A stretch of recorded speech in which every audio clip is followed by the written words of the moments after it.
Good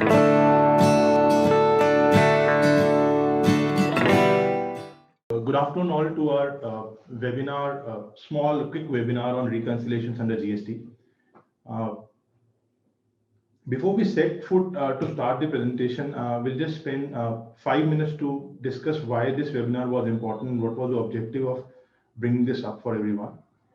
So while you were debating about what were the key issues under GST for taxpayer at this point of time, what were the pain areas, we figured out one thing in common, that taxpayers are absolutely overwhelmed with a lot of notices with the GST authority that are coming through, particularly everything on a reconciliation only, whether be it between GSTR output data or input data. So GSTR 1, 3B, 2A, GSTR 9, and even several authorities issuing those notices, be it GST authorities, audit team, DGCI is pretty active, so is anti-evasion. So we figured out that taxpayers are spending a significant amount of time only to respond to these notices, which majorly on account of reconciliations of various data under GST. Uh, so we thought to have, let's bring in some shape to discuss about these reconciliations under GST. What are these reconciliations? What typically a taxpayer must be doing under GST so as to make its position absolutely good. Uh, so we have me, myself, Kulraj, and my colleague Raina to discuss this further. Uh, we'll kickstart on the presentation once.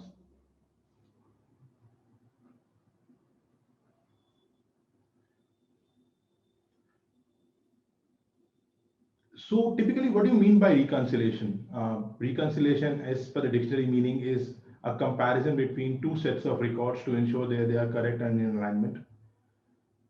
It's an adjustment of accounts so that they can agree between each other and to make one account consistent with other. From a tax perspective, reconciliation is precisely a comparison of data between the various returns, records that have been furnished under tax laws with the books of accounts. The objective is simple: to ensure that there is a correct payment of tax and no transaction gets missed. So if an obvious question is asked whether reconciliation or these kinds of reporting requirements are there in the GST regime, the answer is absolutely no. These were there in the pre-GST regime as well and were in a lot more complicated phase, because a taxpayer would need to reconcile the data that a taxpayer would have furnished under various sets of return, excise, service tax, VAT, with the books of accounts. The complication was more so because each of these laws discussed or deliberated with a specific subject. So it was manufacturing for excise, services for service tax, and sale of goods for VAT. So therefore, a taxpayer had a lot of difficulties in reconciling each of these data with the books of account, and typically there was no standard format. Each authority had its own set of format regulations to ask for reconciliation.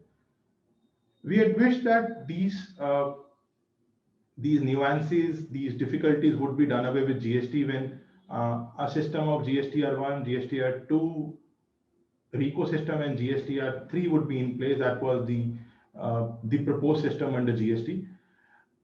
The only challenge was this was never operative, so it never came into effect. So therefore, we were back to square one where a lot of manual activities were involved. So typically in the GST regime, a taxpayer exercise involves generation of tax invoice and e-invoicing at a time of supply of goods or services, generation of waybills at a time of supply, a routine customs reconciliation in terms of filing of bill of entries, filing of shipping bills for exports, plus maintenance of books of accounts for GST purposes, a result of which is furnishing of GSTR1 by 11th of each month, an auto-drafted statement or a statement of ITC in GSTR2A or GSTR2B, which gets available to a taxpayer once the seller furnish GSTR1, 6, or IFF. The data gets auto-populated and a GSTR3B gets furnished. So if you see from a compliance perspective, a taxpayer has too many loose ends here in terms of maintenance of books of accounts, then GSTR1, then GSTR3B from our output side. From my input side, maintenance of books of accounts, taking credits, matching with GSTR2B, GSTR2A, whatever the case may be, and GSTR3B. So therefore, they are separate legs of activities, both on output and input side, requiring a significant amount of manual interface just to reconcile the data. Why reconciliation is so important now? Because there are different formats, as we mentioned, and each format has unique objective. Like e-invoice had a different objective, but the GST portal requires the data of e-invoice to be matched with the data of tax invoices that are generated by a supplier. E-way bill has a completely different objective, but a lot of tax authorities are issuing notice only to reconcile the supply data with e-way bill data. Likewise, the case with GSTR 2A and GSTR 2B, wherein a data of input tax credit is matched in some shape or the other. More important, the entire system is a lot fragile at this stage. The government is trying to develop and automate the system. At this stage, a lot of things are manual, so the reconciliations becomes a complicated exercise.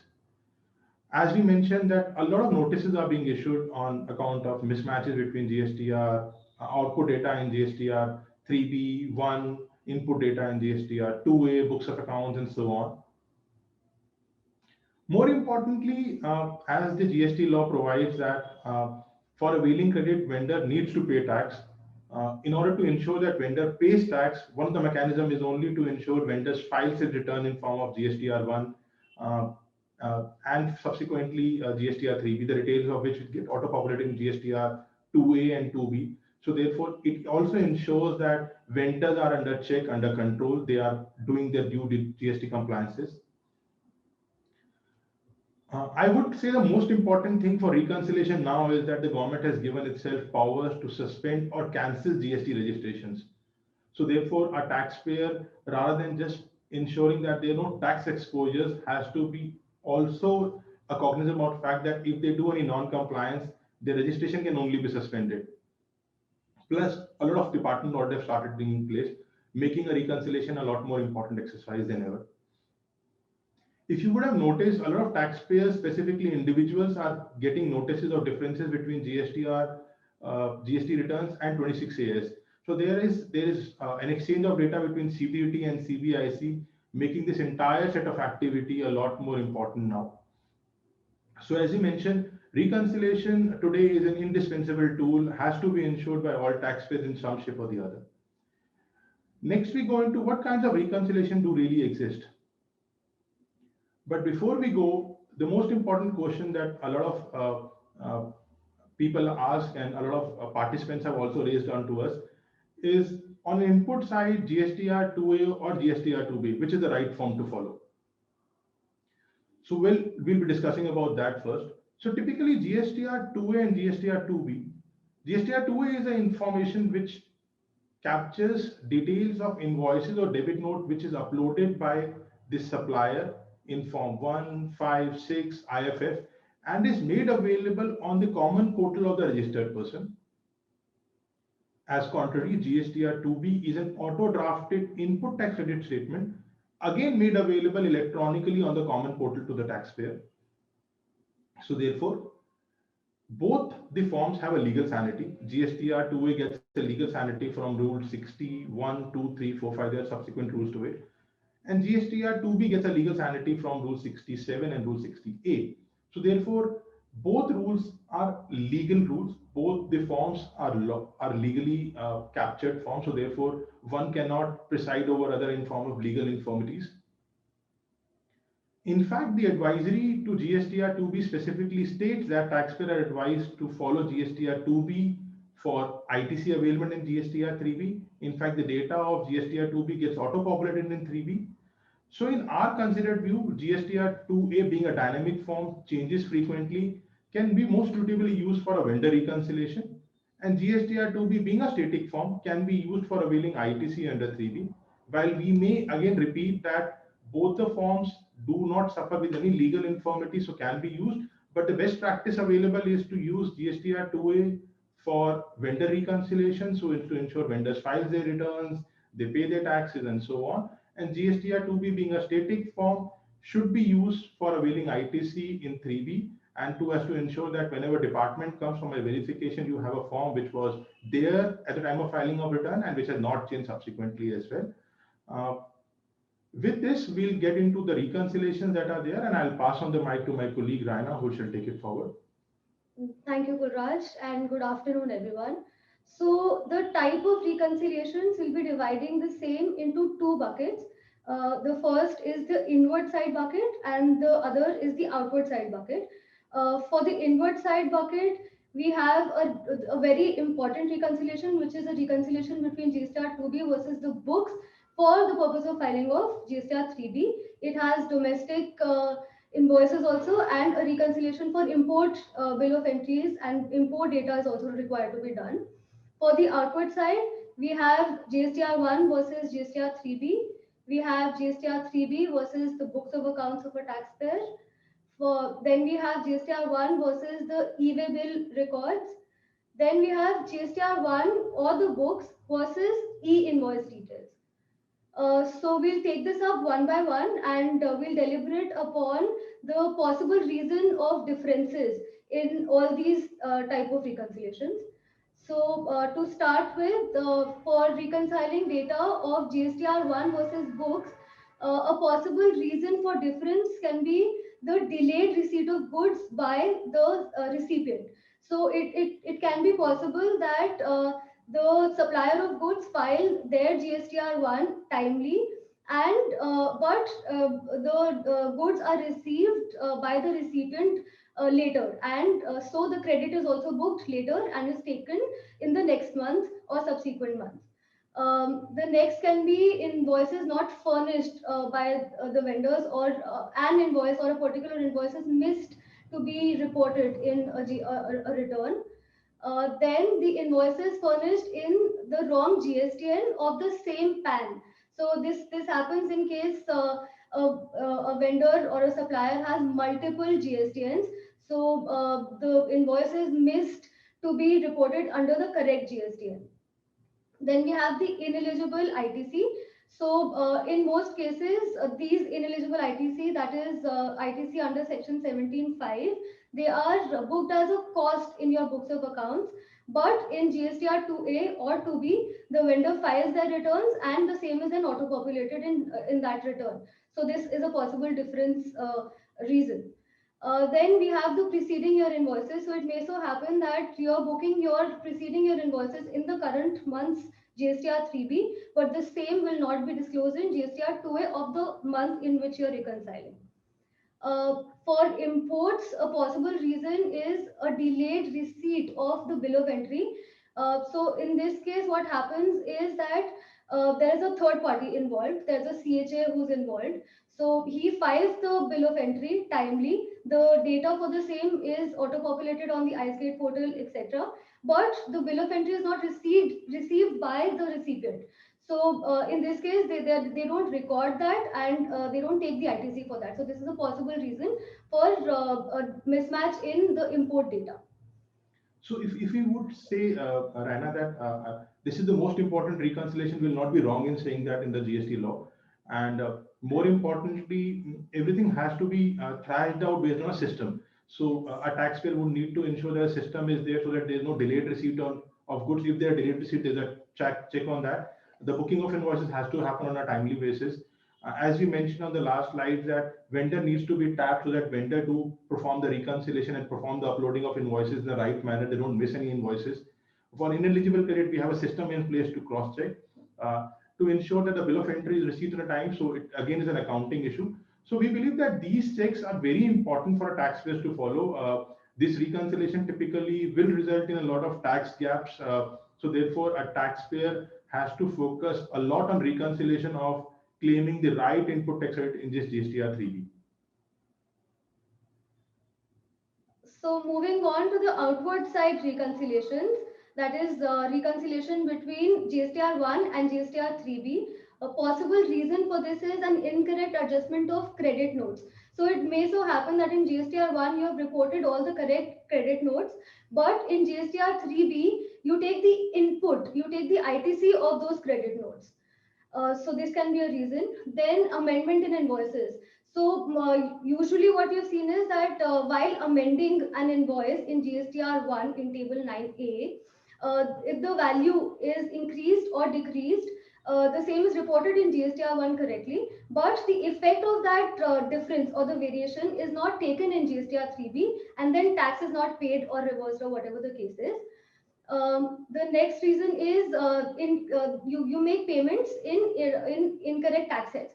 So if I've reported a particular POS, place of supply, in GSTR one, it calculates or it automatically or auto populates the correct tax head. But in case the same is not correctly report paid in GSTR 3B, so that forms a difference in the tax head. Then there is, as you know, that there is no reporting of RCM taxable value in GSTR 1, but the same is reported in GSTR 3B. So this is again a difference between GSTR 1 and GSTR 3B. But I would see that this is not a significant thing. A lot of taxpayers have been able to set right the things. The government data is auto-populating itself to ensure that GSTR 1 and GSTR 3B matches. Yes. But yes, a taxpayer again needs to ensure that typically the tax, so as far as the reporting are concerned, both get auto-populated, but needs to ensure that the tax position are set right. So if a credit note is issued, the adjustment has to be taken over taxable turnover, not from the input tax rate. That's one of the typical reason. Secondly, if an invoice is issued and subsequently a credit note is issued, at times the credit note gets missed reporting in GSTR 3B altogether. So things like that needs to be corrected, and I believe that a reconciliation of GSTR 1 with 3B is most likely well taken care of by the portal as well as by taxpayers. The next reconciliation we can talk about. The next reconciliation is between GSTR 3B and the books. So a possible reason for this is the deemed supplies, like stock transfers. So in case of interstate stock transfers, tax is paid, and the same is reported in GSTR 3B. But in the books of accounts, this doesn't form a part of your sale, so your outward supplies. Then there is a difference of financial credit notes and the purchase returns. So the financial credit notes are then the effect of these credit notes are taken in the books of accounts, but in GSTR 3B, since they do not bear any tax, so in GSTR 3B, those credit notes are the effect of these credit notes are not taken, and the purchase returns in cases where the supplier is raising an outward supply invoice.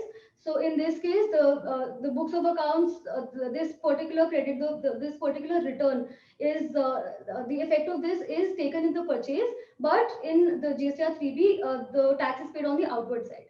So this is a possible reason. Then employee recoveries or exempt or no supplies. Employee recoveries in the books of accounts are mostly set off from the expense side of the P&L, and in GSTR 3B, you pay tax on the same on the outward side. So this is a possible reason.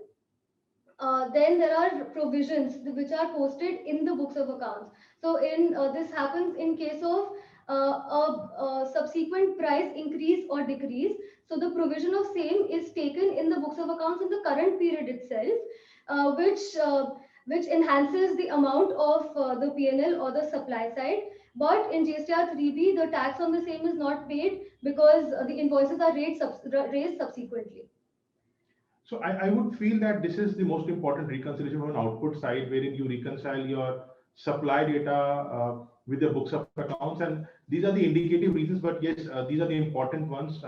Most important is with the financial credit notes. A lot of taxpayers issue subsequent credit note for discounts, for price decrease, price decrease typically, and the impact of this credit note doesn't really happen in GSTR 3B, but there in the books of accounts. Likewise, is the case of purchase returns. So what is most advisable is that a taxpayer maintains a routine reconciliations of this, because it so happens at an audit time that we get to notice these transactions, and there is a consequent tax implications at that point of time. So better is that these kind of reconciliations do get carried out by a taxpayer on a routine basis, because that's one of the most important aspects from an output side transactions. Next is a reconciliation between GSTR 1 and e-way bills. Why this is required is because many of the taxpayers have started getting notices, and they have been asked for reasons between the data between all the e-way bills that you have generated and the outward supply invoices that you've reported in GSTR 1. So a possible reason for these differences can be the delivery challan transactions. So if in the same state you are supplying or you're transporting certain goods, then you will have to raise an e-way bill for the same, but these transactions will not be reported in GSTR 1. Then the consignment, if any consignment has a value of less than 50,000, then for the same e-way bill will not be generated, but these invoices or these supplies will be reported in GSTR1. Then you have the ex work sale. So in this case, the e-way bill will not be generated, but these invoices will be reported in GSTR1. So as since the supply will terminate at the place of the supplier and a tax will be levied accordingly, then the onus of movement of goods falls on the recipient of goods. So which is why you generate the invoice, but you do not generate the e-way bills. One important thing here to mention is that there's no legal backing to reconcile the data of e-way bill with GSTR1. But yes, as Raina correctly mentioned, that a lot of taxpayers have been starting getting issued notice about it. Raising of tax demand as well happened in certain cases wherein the way bill data didn't match with GSTR1, and typically it should be matching at any cost because you have consignment less than 50,000, a lot of transactions which move under delivery channel. But yes, there'll be onus from the authorities, if not now, subsequent stages to match this data as well in some shape or the other. The next and the ongoing difference is the difference between GSTR1 or the books versus the e-invoice details. So like many of the taxpayers have started generating these e-invoices, and the e-invoice data is getting auto-populated from the e-invoice portal to the GSTR1 portal. So in this case, the possible reason of differences can be the cancelled invoices. So if any taxpayer has raised an e-invoice, generated an e-invoice and has cancelled the same within 24 hours, then the same, it doesn't form a part of your books of accounts or your GSTR1 for filing. So this is a main reason, and mostly what happens in this case is that the taxpayer they change the invoice series of these invoices, and then these invoices are reported in GSTR1. Then there is a time lag in auto population of these details. So the e-invoice portal takes about 2 days to auto populate details from e-invoice portal to the GST portal. So we'll have to wait for a period of 2 days to see if the correct invoices or the e-invoices have been auto populated in GSTR1 or not. Then the auto population of details in GSTR1 happens on the basis of document date. So we have heard that this auto population is being done on the basis of IRN date and not document date, but we have seen and we have analyzed that this auto population is being done on the basis of document date, that is your invoice date or credit note date or whatever the document is. Right. So the most important part which Raina touched was cancelled invoices. So what is most important in GST is that once you have a tax invoice and you have an e-invoicing on that and you subsequently cancel it up, so this will be going into the GSTR1. So the only alternative is to raise a credit note and give a null effect to that. You cannot misreporting an invoice in a GSTR1 and 3B anymore because of this invoice being generated on the e-invoicing portal. So we have seen a lot of taxpayers doing those errors, but yes, as a going forward practice, whenever you need to cancel an invoice, post generation of invoice, the only route available is to issue a credit note and then cancel it up. So moving on, the government has certain facilities on the portal. So on the inward side, they have also launched a matching tool which reconciles your purchase data with the auto-populate data from GSTR2B. But on the outward side, whereas the government has made available certain tools for filing of returns, for generation of way bills, for generation of e-invoice details also, but for matching this data on the outward side, there is no tool available on the government's portal, and the entire reconciliation is a complete manual activity. Yeah, thank you. We've just noted that how many kinds of reconciliation can possibly exist. We've just given the indicative details or the reasons for these differences, but there can be way more. So what do we recommend on this?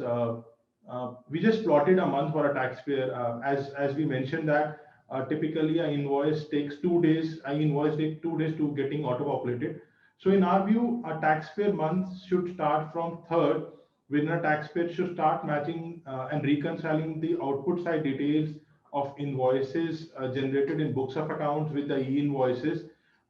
possibly e-waybill to the extent possible, not legally required, and then should file its GSTR1, which happens to be 11th. By 13th, all the taxpayer, be it quarterly, be it IFF, will file their returns and the data will get auto-populated.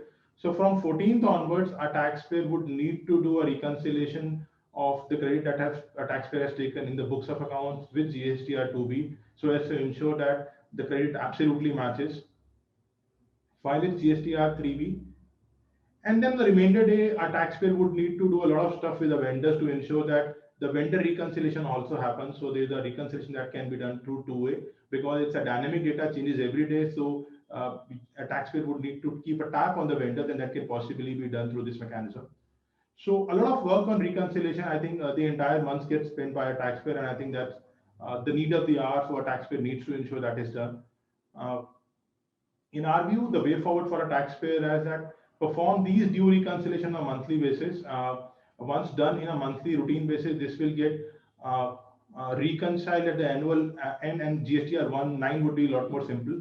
As you must all be aware that government has done away with the filing of GSTR 9C. So 9 remains to be the most important form, and 9 mostly is the form of wherein the data of books get or returns get auto-populated. So you must be speaking the right data in GSTR 9, so it has to be a reconciled data. For the past, what we recommend is to perform reconciliations of books with 3B, books with 2A. There are a lot of department notices being issued, so we must have those reconciliation prepared, because department guys are not giving enough time for filing replies in ASMT 11 and so on. So this needs to be done. As Rana mentioned, that there is no government tool available for filing this return, so this has to be done manually. Manually may not really give you all the requisite returns, but there are a lot of external tools, software that are available in the market. A taxpayer may choose to opt upon that for doing this reconciliation. And lastly, that taxpayer, while doing this reconciliation, must not forget that the legal changes are equally important to be taken care of. So take a tap on these legal changes, because government is frequently doing amendments with regards to which has an impact on reconciliation, like introduction of Rule 16 to AA, which provides for details of output supplies, if furnished by a supplier, will only be then available to a recipient to take credit, and so on. So a lot of legal changes are also being done, likewise in changes in Rule 59, 60, just to give effect to 2A and 2B. So government must, taxpayers must be legally updated about all these changes. So once this is done, I believe that reconciliation should be a cakewalk, but yes, this requires certain dedicated and consistent efforts on the part of taxpayers to do so. Thank you everyone for joining in this number, and let's hope this entire thing gets controlled, and I wish you all the best for doing this reconciliation, and thank you for joining.